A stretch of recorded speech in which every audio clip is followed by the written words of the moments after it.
కమ్మకమ్మని సొరకాయ వేపుడిని మరి చేసేసుకుందామా? అయితే వచ్చేసేయండి మరి.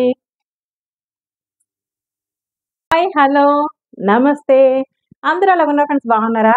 నేను కూడా చాలా బాగున్నాను. మీ అందరూ బాగోలేని మనస్ఫూర్తి కోరుకుంటున్నాను. లంచ్లోకి ఏం చేసుకున్నారు ఫ్రెండ్స్ ఈరోజు? మన లంచ్లోకి తినడానికి ఏదో ఒకటి చేసుకోవాలి కదా మనం.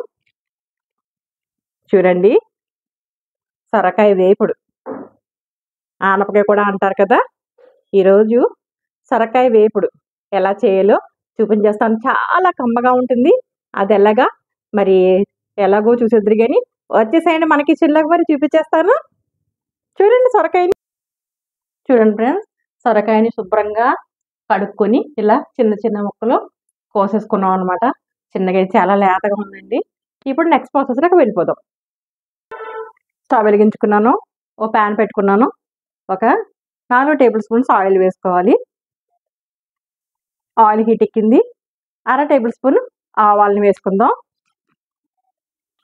శనగపప్పు 1 టేబుల్ స్పూన్, మినప్పప్పు 1 టేబుల్ స్పూన్, జీలకర్ర 1 టేబుల్ స్పూన్ వేసుకుని మంచిగా కలుపుకుందాం.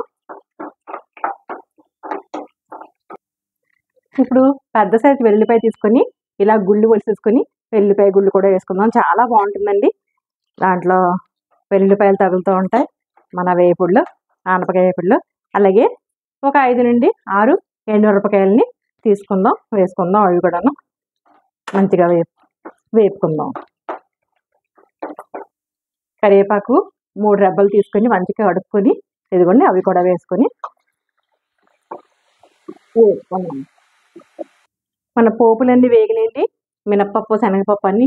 ఇప్పుడు కోసి పెట్టుకున్న సొరకాయ ముక్కల్ని వేసేసుకుందాం.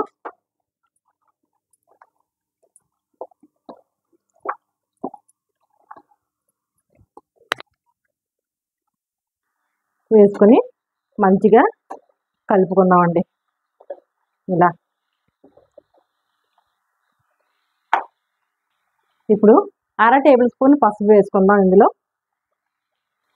1/2 టేబుల్ స్పూన్ కారం కూడా వేసుకుందాం.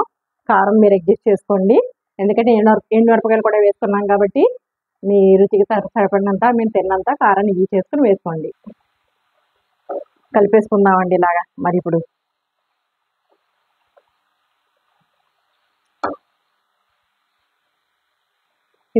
రుచికి సరిపడినంత సాల్ట్ వేసుకుందాం. వేసుకుని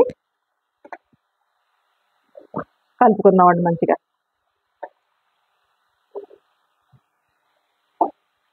మూత పెట్టుకొని మగ్గించుకుందాం. ఇప్పుడు ఓ 10 నిమిషాలు అయిపోయింది. మన సొరకాయ వేపుడు ఎక్కడి వరకు వచ్చింది చూద్దామా? మూత తీసి. వావ్, అయిపోయిందండి. ఇగో చూసారా, దగ్గరికి వచ్చేసింది. ఈ టైంలో మనం నువ్వుల్ని మిక్సీ చేసుకొని ఒక 3 టేబుల్ స్పూన్ నువ్వుల్ని, ఆ పొడిని మిక్సీ చేసుకున్న నువ్వుల్ని ఆ పొడిని వేసుకోవాలండి. ఇంకెంత కమ్మగా ఉంటుందంటే మరి నేను చెప్పను, అంత కమ్మగా ఉంటుంది మన సొరకాయ వేపుడు. ఇదిగో అయిపోయిందండి. లాస్ట్లో మనం కొంచెం కొత్తిమీరని చిన్న ముక్కలు తరుక్కొని ఇదిగో వేసేసుకున్నామంటే అంతేనండి, మన కమ్మని సొరకాయ వేపుడు రెడీ అయిపోయింది. మరి స్టవ్ ఆఫ్ చేసుకుందాం. అయిపోయింది కదా. చూడండి, దగ్గర నుంచి చూపిస్తున్నాను. ఎంత కలర్ఫుల్గా ఉంది, అంతే కమ్మగా ఉంటుంది. మరి ఇటు షాట్ చేసుకుందాం. మరి కమ్మని సొరకాయ వేపుడి ఫ్రై చాలా బాగుంది కదా. నువ్వుపప్పు వేసుకున్నాం, చాలా కమ్మగా ఉంటుంది. మరి రైస్లోకి, రోటీలోకి చాలా బాగుంటుంది. అట్లలో కూడా అట్లు వేసుకున్న తినడానికి చాలా కమ్మగా ఉంటుంది. మీరు ఒకసారి ట్రై చేయండి.